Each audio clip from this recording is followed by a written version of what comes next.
So today we're reading through the Bible, and we're in 2 Chronicles, the 25th chapter, and then we'll be in the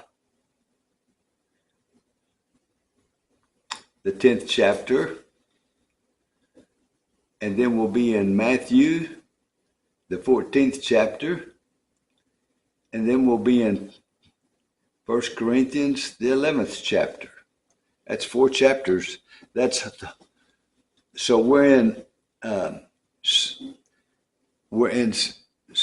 Chronicles, 25th chapter, and we're in Hosea, the 10th chapter.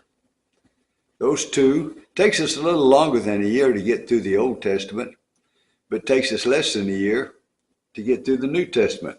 And we're doing kind of a panorama, so we do it a little of everything. And this is my sweet wife, Elizabeth. And so we're so glad that you joined us today. And here we go with Joash was a good king until the very end. He turned bad and he got assassinated. And then his son, Amaziah, reigns. About the same thing happened to him too, sounds like. Amaziah was 25 years old when he began to reign, and he reigned Jerusalem 29 years in Jerusalem. His mother's name was Jehoadan of Jerusalem, and he did what was right in the eyes of the Lord, yet not with a whole heart. And as soon as the royal power was firmly in his hands, he killed his servants who had struck down the king, his father. But he did not put their children to death, according to what is written in the law in the book of Moses, where the Lord commanded, fathers shall not die because of their children, nor children die because of their fathers, but each one shall die of his own sins. Amaziah's victories. Then Amaziah assembled the men of Judah and set them by fathers' houses under commanders of thousands and of hundreds for all Judah and Benjamin. He mustered those 29 years old and upward and found that they were 300,000 choice men fit for war, able to handle spear and shield. He hired also 100,000 mighty men of valor from Israel for 100 talents of silver. But a man of God came to him and said, O king, do not let the army of Israel go with you, for the Lord is not with Israel, with all those Ephraimites, but go, be strong for the battle. Why should you suppose that God will cast you down before the enemy? For God has power to help or to cast down. And Amaziah said to the man of God, but what shall we do about the 100 talents that I have given to the army of Israel? The man of God answered, the Lord is able to give you much more than this. Then Amaziah discharged the army that had come to him from Ephraim to go home again, and they became very angry with Judah and returned home in fierce anger. But Amaziah took courage and led out his people and went to the valley of Salt and struck down 10,000 men of Seir. The men of Judah captured another 10,000 alive and took them to the top of the rock and threw them down from the top of the rock, and they were all dashed to pieces. For the men of the army whom Amaziah sent back, not letting them go with him to battle, raided the cities of Judah from Samaria to Beth Horon and struck down 3,000 people in them and took much spoil. After Amaziah came back from striking down the Edomites, he brought the gods of men of Seir and set them up as his gods. Isn't that stupid? And worshiped them, making offerings to them. Therefore the Lord was angry with Amaziah and sent to him a prophet who said to him, why have you sought the gods of a people who did not deliver their own people from your hand? But as he was speaking, the king said to him, have we made you a royal counselor? Stop. Why should you be struck down?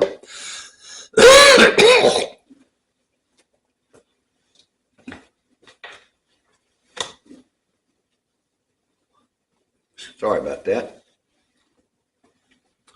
Why should you be struck down? So the prophet stopped, but said, I know that God is determined to destroy you because you have done this, have not listened to my counsel. Israel defeats Amaziah. Then Amaziah, king of Judah, took counsel and sent to Joash, the son of Jehoahaz, son of Jehu, king of Israel, saying, Come, let us look at one another in the face. And Joash, the king of Israel, sent word to Amaziah, the king of Judah. A thistle in Lebanon sent to a cedar in Lebanon, saying, Give your daughter to my son for a wife. And the wild beast of Lebanon passed by and trampled down the thistle. You say, See, I have struck down Edom, and your heart has lifted you up in boastfulness, but now stay at home. Why should you provoke trouble so that you fall, you and Judah with you? But Amaziah would not listen, for it was of God, in order that he might give them into the hand of their enemies, because they had sought the gods of Edom. So Joash, king of Israel, went up. He and Amaziah, king of Judah, faced one another in battle at Beth-shemesh, which belongs to Judah. And Judah was defeated by Israel, and every man fled to his home. And Joash, king of Israel, captured Amaziah, king of Judah, the son of Joash, son of Ahaziah, at Beth-shemesh, and brought him to Jerusalem, and broke down the wall of Jerusalem for 400 cubits, from the Ephraim gate to the corner gate. And he seized all the gold and silver and all the vessels that were found in the house of God, in the care of Obed-Edom. He seized also the treasuries of the king's house and hostages, and he returned to Samaria. Amaziah, the son of Joash, king of Judah, lived 15 years after the death of Joash, the son of Jehoash, king of Israel. Now the rest of the deeds of Amaziah, first to last, are they not written in the book of the kings of Judah and Israel? And from the time when he turned away from the Lord, they made a conspiracy against him in Jerusalem, and he fled to Lachish. But they sent after him to Lachish and put him to death there. And they brought him upon horses, and he was buried with his fathers in the city of David. I don't know why they turned from following God. I don't know why. And now we turn to Hosea, the 10th chapter. And how did that happen?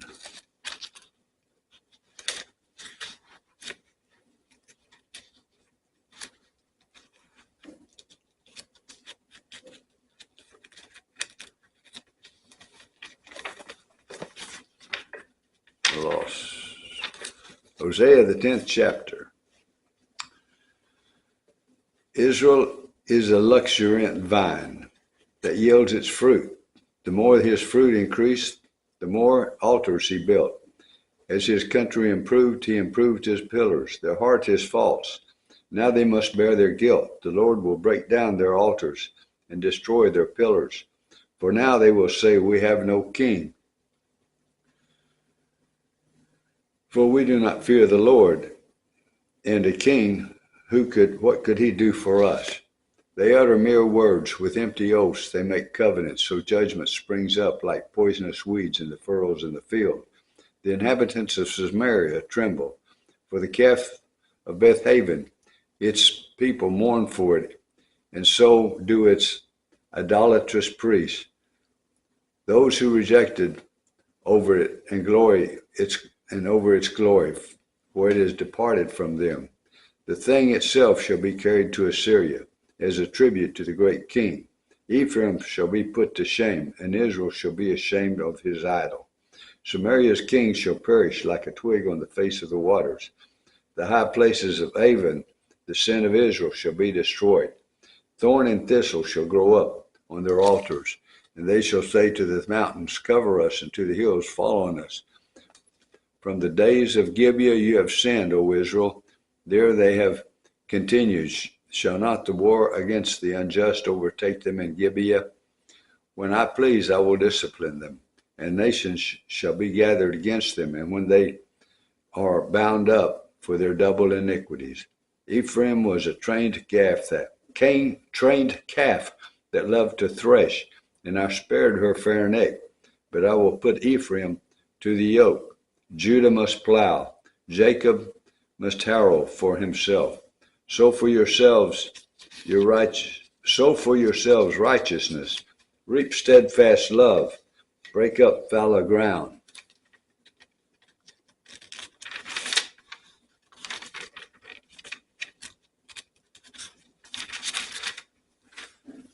For it is time to seek the Lord, that he may come and rain righteousness upon you.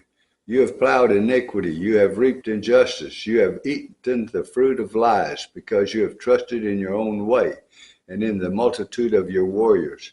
Therefore the tumult of wars shall rise among your people, and all your fortresses shall be destroyed. Shalman destroyed, Beth Arbel on the day of battle. Mothers were dashed in pieces with their children. Thus it shall be done to you, O Bethel, because of your great evil.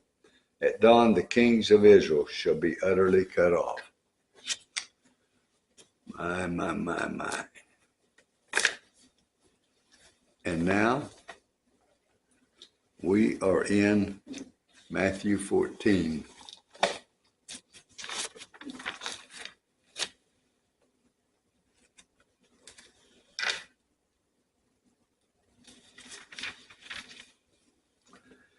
The death of John the Baptist. At that time Herod the Tetrarch heard about the fame of Jesus. And he said to his servants, "This is John the Baptist. He has been raised from the dead. That is why these miraculous powers are at work in him."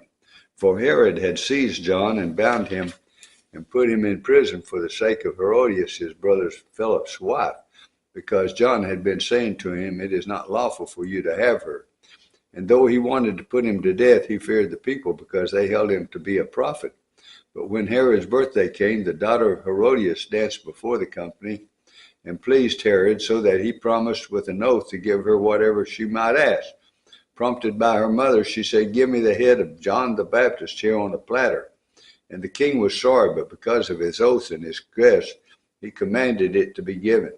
He sent and had John beheaded in prison, and his head was brought to them in a platter and given to the girl, and she brought it to her mother. And his disciples came and took the body and buried it, and they went and told Jesus. Jesus feeds the 5,000. Now when Jesus heard this, he withdrew from there in a boat to a desolate place by himself. But when the crowds heard it, they followed him on foot from the towns, and when he went ashore, he saw a great crowd, and he had compassion on them and healed their sick.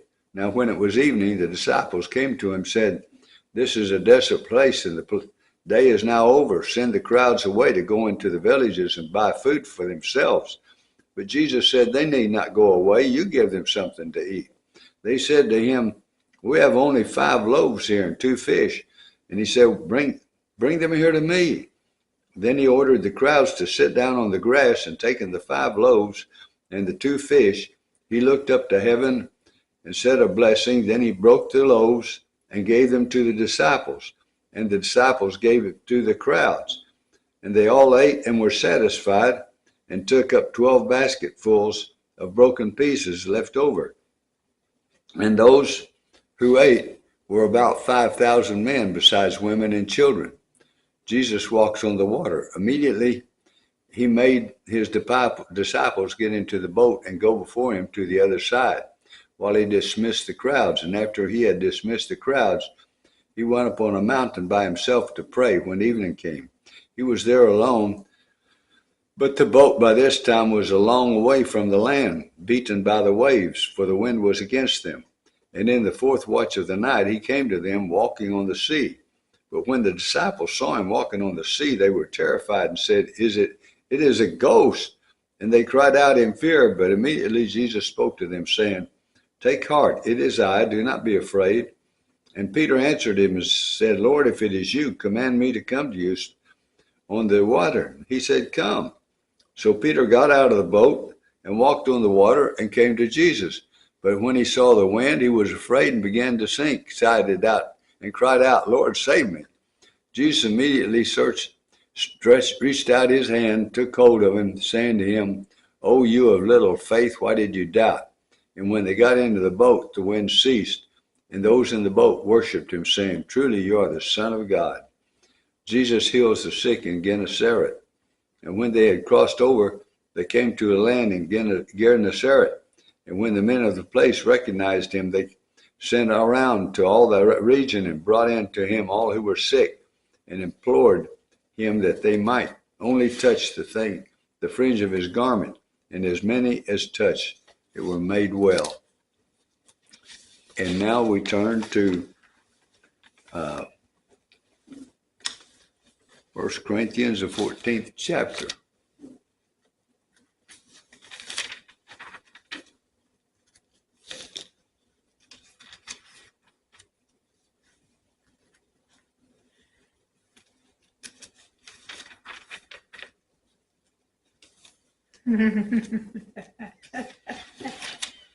Yes, sweetheart. This is my sweetheart Elizabeth. So,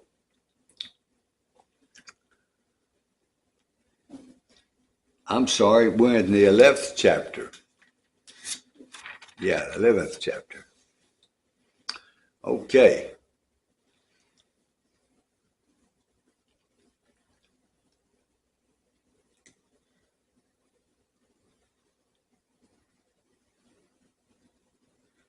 Be imitators of me as I am of Christ. Head coverings. Now I commend you, because you remember me in everything and maintain the tradition, even as I delivered them to you.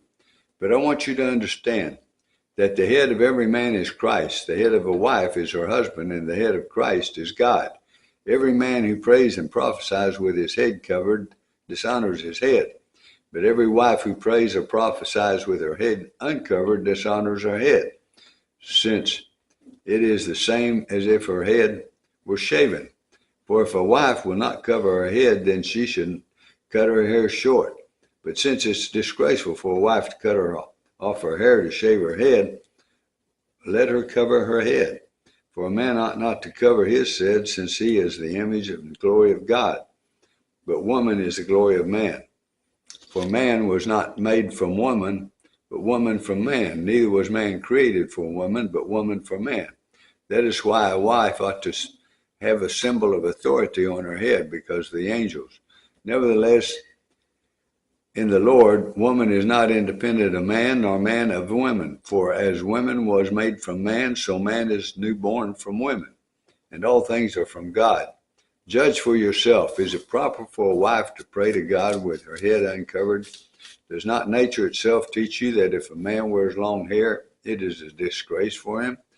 But if a woman has long hair, it is her glory, for her hair is given to her for a covering. If anyone is inclined to be contentious, we have no such practice, nor do the churches of God. The Lord's Supper.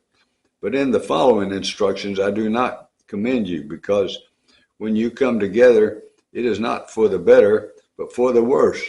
For in the first place, when you come together as a church, I hear that there are divisions among you, and I believe it in part. For there must be factions among you, in order that those who are genuine among you may be recognized. When you come together, it is not the Lord's Supper that you eat. For in eating, each one goes ahead with his own meal. One goes hungry and another gets drunk. What? Do you not have houses to eat or drink in? Or do you despise the church of God and humiliate those who have nothing? What shall I say to you? Shall I commend you in this? No, I will not. For I received from the Lord what I also delivered to you, that the Lord Jesus, on the night when he was betrayed, took bread. And when he had given thanks, he broke it and said, "This is my body, which is for you. Do this in remembrance of me." In the same way also he took the cup, and after supper, saying, "This cup is the new covenant in my blood. Do this as often as you drink it in remembrance of me. For as often as you eat this bread and drink this cup, you proclaim the Lord's death until he comes.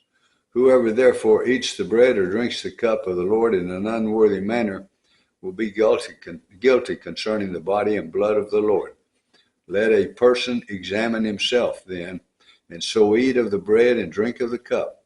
For anyone who eats and drinks without discerning the body eats and drinks judgment on himself. That is why many of you are weak and ill, and some have died. But if we judged ourselves truly, we would not be judged. But when we judged by the Lord, we are disciplined, so that we may not be condemned along with the world. So then, my brothers, when you come together to eat, wait for one another. If anyone is hungry, let him eat at home, so that when you come together, it will not be for judgment.